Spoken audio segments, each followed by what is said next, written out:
Hello friends, I am from Physics faculty of QLS Academy. Today we are going to learn about human eye and the colorful world. I hope you will enjoy learning this lesson. So start with our class of today.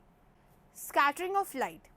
The scattering of light is an important observation in our daily life. हम रोज scattering of light देखते हैं. Blue color of the sky, color of water in deep sea, the reddening of the sun at sunrise and sunset are some of the wonderful phenomena we are familiar with. The path of a beam of light passing through a true solution is not visible. However, its path becomes visible through a colloidal solution where the size of the particle is relatively larger. Tyndall effects. Let's start with Tyndall effect. A beam of light or a laser invisible in a clear air or a pure water will trace a visible path through a colloidal particles. This is known as the Tyndall effect after its discovered the 19th century British physicist known as John Tyndall. The color of the scattered light depends on the size of the particle. जो scattered light होगी उसका जो color होगा वो size of the particle पर depend करेगा. The very fine particle scatters colors of all wavelength. The large particles in size scatters colors of longer wavelength. Now, why is the color of the clear sky blue? The color of the clear sky is blue because molecules in the air scatters blue light from the sun more than they scatter red light. When we look towards the sun at sunset, we see red and orange colors because the blue light has been scattered out and away from the line of sight. The white light from the sun is a mixture of all colors of Vibgyor. The colors of light are distinguished by their different wavelengths. The visible part of the spectrum ranges from red light with a wavelength of about 720 nanometer to violet with a wavelength of about 380 nanometers with orange, yellow, green, blue and indigo in between. You might have observed that danger signal lights are red in color. Do you know why? The red is least scattered by fog or smoke. Therefore, it can be seen in the same color at a distance. Now, the color of the sun at sunrise and sunset. Have you seen the sky and the sun at sunset or a sunrise? Have you wondered as to why the sun and the surrounding sky appears red?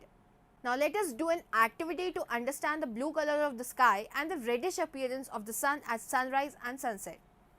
Place a strong source S of white light at a focus of converging lens L1. This lens provides a parallel beam of light. Allow the light beam to pass through a transparent glass tank T containing clear water. Allow the beam of light to pass through a circular hole C made in a cardboard. Obtain a sharp image of the circular hole on a screen Mn using a second converging lens L2. Dissolve about 200 gram of sodium thiosulfate in about 2 liters of clean water taken in a tank. About 1 to 2 ml of concentrated sulfuric acid is added in the water. What do you observe? You will find fine microscopic sulfur particles precipitating in about 2 to 3 minutes. As the sulfur particles begin to form, you can observe the blue light from the 3 sides of the glass tank. This is due to the scattering of short wavelengths by minute colloidal sulfur particles. Try to observe the color of the transmitted light from the 4th side of the glass tank facing the circular hole. It is interesting to observe at first the orange-red color and then bright crimson red color on the screen. This activity demonstrates the scattering of light that helps you to understand the bluish color of the sky and reddish appearance of the sun at the sunrise or sunset. Light from the sun near the horizon passes through the thicker layers of air and larger distance in the Earth's atmosphere before reaching our eyes. However, light from the sun overhead would travel relatively shorter distance. At noon, sun appears white as only a little of the blue and violet colors are scattered. Near the horizon, most of the blue light and shorter wavelengths are scattered away by the particles. Therefore, the light that reaches our eye is of longer wavelength. This gives rise to the reddish appearance of the sun. So students, I hope you enjoyed learning this lesson, and if you have any more doubts, you can go to the following link.